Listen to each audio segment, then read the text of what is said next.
शिवरात्रि आती है। तारकासुर को नहीं मालूम था कि श्राद्ध पक्ष में शिवरात्रि आती है और शिवरात्रि के दिन तारकासुर श्वेत पुष्प देवादिदेव महादेव को समर्पित कर रहा है। उसका फल क्या हुआ?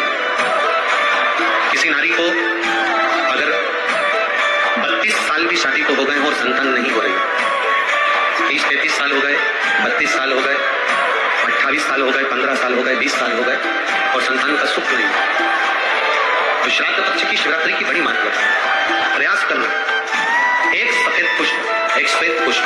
तो श्राद्ध पक्ष की शिवरात्रि के दिन बाबा देवादिदेव महादेव को एक सफेद पुष्प समर्पित कर देने पर अपने मन की कामना कर बाबा देवादिदेव महादेव 3 महीने वो कामना पूर्ण करता है। और जिसके यहाँ पर विद्वजन ब्राह्मण जन ने कहा हो कि पितृदोष ज्यादा है या घर में शुभ कार्य नहीं हो रहा या तकलीफें ज्यादा हो रही हैं, कोई बड़ी बीमारी ने अगर घेर लिया है, कोई बड़ी तकलीफ सामने आ गई हो, तो उनको भी निवेदन करूंगा कि प्रयास करना कि एक सफेद पुष्प अपने हाथ से बाबा देवादिदेव महादेव को समर्पित करें। उसके बाद तुम्हें जो बड़ी बीमारी है उसकी जब शिवरात्रि पर आप समर्पित कर दो, 1 महीना पूर्ण हो जाए, अगले महीने की शिवरात्रि आए, श्राद्ध पक्ष की शिवरात्रि जाएगी, अगले महीने की जब शिवरात्रि आए तो उसके पहले आपकी जो बीमारी है उसकी एक बार जांच कराना, बाबा देवादिदेव महादेव उस बीमारी को समाप्त करें। निवेदन है मेरी बेटियों से, मेरी माताओं से, अगर तुम्हारे घर में 25 साल तक भी औलाद नहीं हुई, 20 साल हो गए, 25 साल हो गए, 30 साल हो गए, 28 साल हो गए, 15 साल भी हो गए, 10 साल भी हो गए और संतान का सुख नहीं है, तो श्राद्ध पक्ष में प्रतिदिन अपना जो पानी का हंडा होता है, परिंडा होता है, जहां पर पीने का पानी भरते हैं, मटका, गगरा, जो भी भर कर रखते हो रसोई घर के अंदर पीने का, उस पानी के भरे हुए हंडे के पास में पितरों का स्थान होता है। तो पितरों के स्थान के पास में कटोरी में थोड़ा सा दूध रखिए, एक बेलपत्र रखिए और वो बेलपत्र और दूध को तो 16 दिन एक प्रयास करें। तुम रुकेश्वर महादेव का नाम लेकर, तुम रुकेश्वर महादेव का नाम लेकर शंकर जी के ऊपर तो चढ़ाएं बेलपत्र जो तुमने परिंडे के पास, अंडे के पास रात्रि को रखा है, वो दूध को अशोक सुंदरी के स्थान पर समर्पित करना है और बेलपत्र को शिवलिंग पर समर्पित करना है। 16 दिन कर देखिए, उसके 3 महीने के अंदर देवादिदेव महादेव की कृपा से गर्भ जरूर ठहरेगा। घर से आटा लाकर चौखट के इस ओर, चौखट के उस ओर, दोनों जगह चुटकी भर आटे को डालना प्रारंभ करो। 16 दिन श्राद्ध के पूर्ण हो। जब अमावस्या आए, किसी जलाशय, सरोवर, तालाब, बावड़ी, कुआं, उसके पास में घी का दिया लगाकर आना, बाबा से प्रार्थना कर आना। केवल 22 से 24 दिन निकलते हैं और घर में कोई शुभ कार्य की सूचना आना प्रारंभ हो जाती है। वो देव पितर का, वो कार्य देव पितर का, वो देव पितर किस तरह से करेगा? बेटे की शादी, बेटी की शादी, हम कहें किसी के 42 साल भी अगर उम्र हो गई है, 40 साल, 42 साल, 35 साल, 38 साल, शादी नहीं हो रही, तो कर देखा, एक बार बाबा से प्रार्थना कर देखा। देव पितर का कार्य क्या है? घर में शुभ कार्य को करवाना, घर में अच्छी चीजें लाना, गर्भ में जो बच्चा है उस बच्चे को शरीर पूरा देना, ये देव पितर का कार्य है। पितृदेव और देव पितर में बहुत अंतर है। बेटों की शादी नहीं हो रही, बेटियों का संबंध नहीं आ रहा, घर में क्लेश बना हुआ है, अशांति बनी हुई है, मानसिक कोई समझ में नहीं आ रहा, कोई रास्ता नहीं सूझ रहा, एक चावल का आधा दाना लेकर परिंडे के पास, परिंडा जानते हो सब लोग, हंडा, मटका, पानी भरने का मटका, हंडा, घड़ा, गगरा, जो घर के रसोई घर में जो पानी का स्थान होता है, एक चावल का दाना रसोई घर में रखकर उस चावल के दाने को साथ में लेकर और 1 लोटा जल हंडे का, मटके का, परिंडे का, घड़े का भरकर चाहिए और वो परिंडे का पास का चावल का दाना और 1 लोटा जल, पहले चावल का दाना शिव जी के शिवलिंग पर समर्पित करो, फिर 1 लोटा जल, यहाँ जल बह रहा है शिवलिंग का, तो आप इधर खड़े होकर जब जल चढ़ाओगे, चावल का दाना रखकर, कैसा भी पितृदोष हो वो सारा पितृदोष समाप्त होता ही है। घर में एक पात्र के चक्कर में, एक बेडशीट के चक्कर में, एक सामान के चक्कर में विवाद हो रहा है तो समझ लो पितृदोष है। 1 रुपया कमाया, सवा खर्च हो रहा है, पितृदोष है। घर में एक बीमार, दूसरा फिर बीमार हो गया, तीसरा फिर बीमार हो गया, एक ठीक हुआ, एक बीमार हुआ, पितृदोष है। पितृदोष का भाव, तो उसके लिए करना क्या है?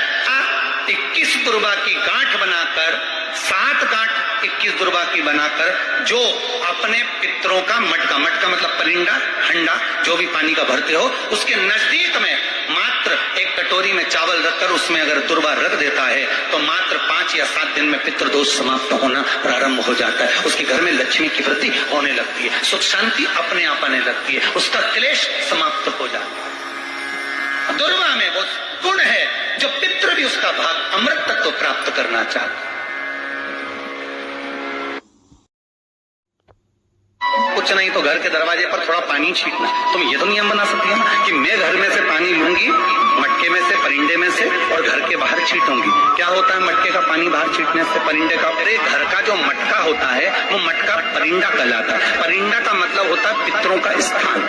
हम उसमें से जब पानी लेकर घर के दरवाजे पर छींटते हैं तो हमारे द्वार पर जितने भी पितर रात्रि भर में आकर भोजन की याचना करते हैं, उस जल से उनकी तृप्ति हो जाती है। तो हमारे पूर्वजों को श्राद्ध पक्ष में पानी देने की भी जरूरत नहीं पड़ती, पिंड देने की भी जरूरत नहीं पड़ती, वो उससे तृप्त हो जाते हैं मात्र जल का सिंचन करने से।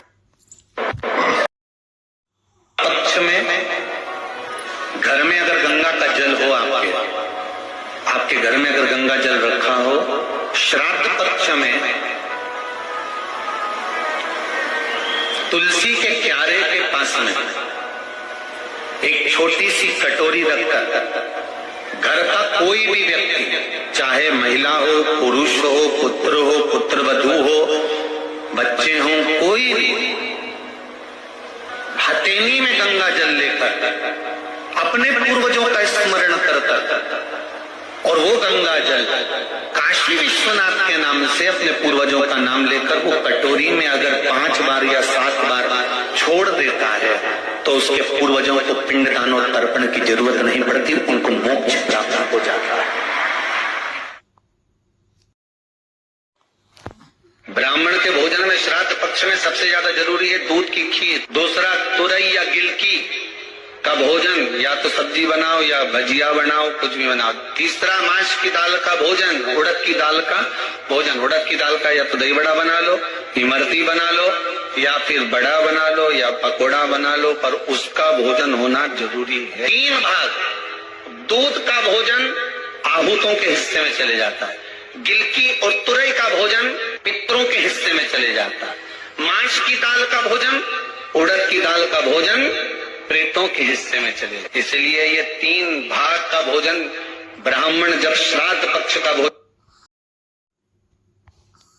कई लोग कहते हैं श्राद्ध पक्ष में गाड़ी नहीं लेना चाहिए, कोई कहता है श्राद्ध पक्ष में सोना नहीं लेना चाहिए, कोई कहता है श्राद्ध पक्ष में ये कोई अच्छे कार्य नहीं करना चाहिए, मकान का सौदा मत करो, गाड़ी मत लो, ये मत करो, वो मत करो।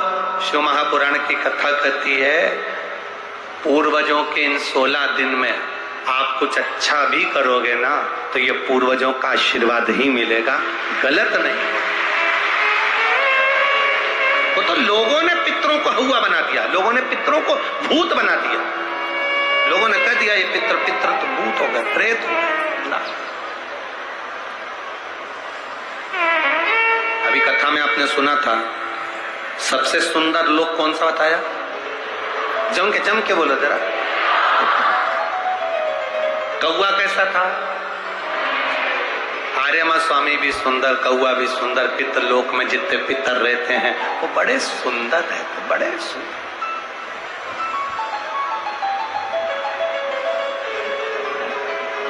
बड़े सुंदर। शिव कथा कह रही, भगवान शंकर का संवाद कर रही।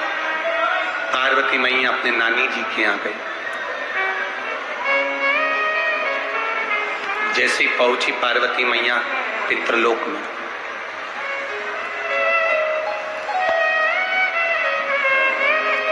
पितृलोक में पहुंचते से पार्वती जी ने क्या देखा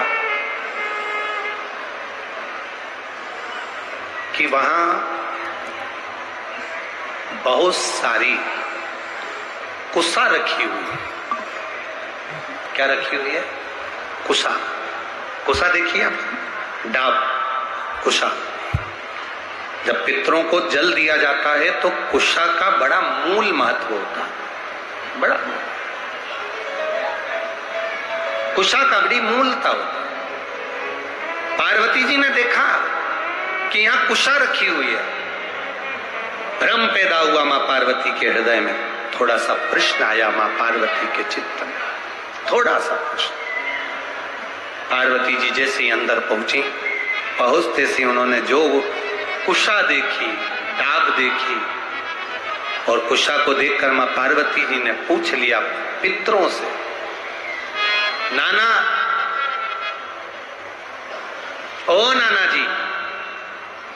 अब पितरों के देवता आर्यमा स्वामी बैठे थे, तो उन्होंने शब्द सुना पार्वती जी का। शब्द सुनकर माता पार्वती जी के पास में आर्यमा स्वामी आए और पूछा, माता पार्वती आप क्यों आवाज लगा रही हो, क्या हुआ है? आप आवाज क्यों लगा रही हो, हुआ क्या? पार्वती जी ने कहा, मैं मेरे नाना के घर में आई हूं, पर इतना सारा कुशा रखा देखा है, डाब रखा देखा है, तो मैंने पूछा कि ये कुशा, ये डाब क्यों रखा?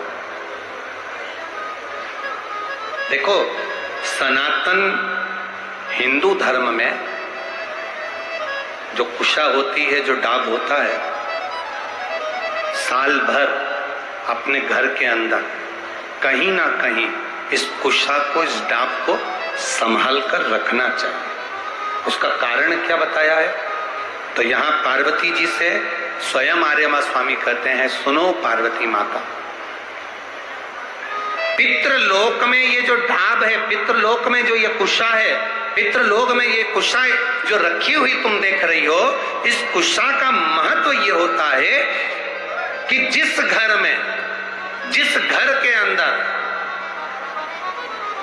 कुशा रखी होती है, उस घर पर पितरों की कृपा दृष्टि सदा बनी होती है।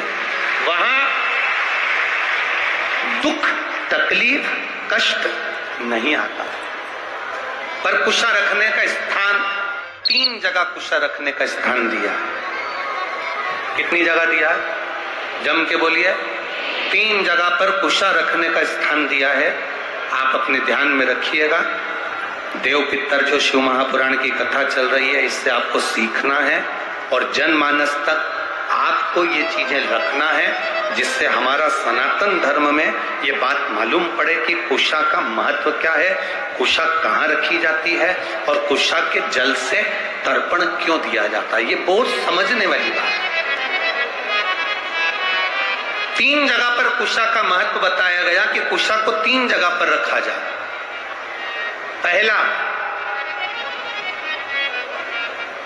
अपने घर के दरवाजे में जहां से अपन प्रवेश करते हैं, उस प्रवेश के द्वार के प्रवेश द्वार से कुछ दूरी पर कोई फोटो लगा हो, कोई चित्रपट लगा हो, कोई जगह हो, जहां से अपन प्रवेश करते हैं, उस प्रवेश के द्वार के प्रवेश द्वार से कुछ दूरी पर कोई फोटो लगा हो, कोई चित्रपट लगा हो, कोई जगह हो ऐसी जहां तुम कुशा को अंदर प्रवेश करते समय कुछ दूरी पर उस कुशा को आप राइट भाग की ओर रख दो। घर में प्रवेश करते हैं, उस द्वार से कुछ दूरी पर डाब, कुशा रख सकते।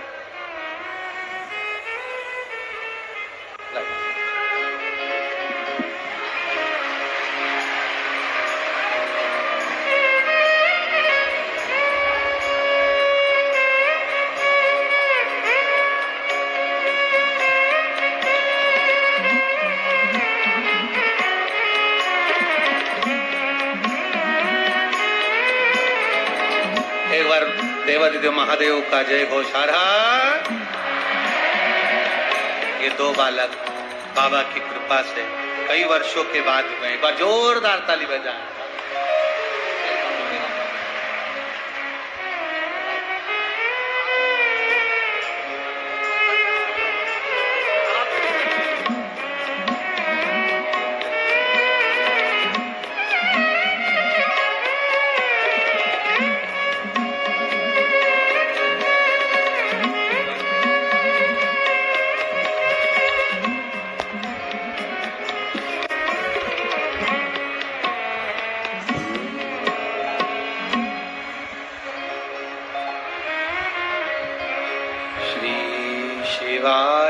नमस्तुभ्यं श्री शिवाय नमस्तुभ्यं। खड़े नहीं होगे, इसको बोलने के समय पर बैठे बैठे आपको जाप करना है, बैठे बैठे, खड़े होकर नहीं।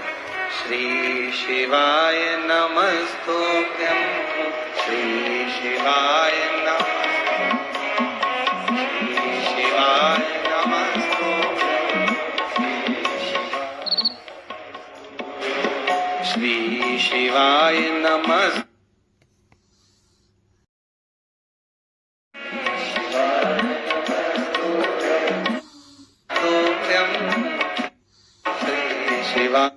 श्री शिवाय नमस्तुभ्यं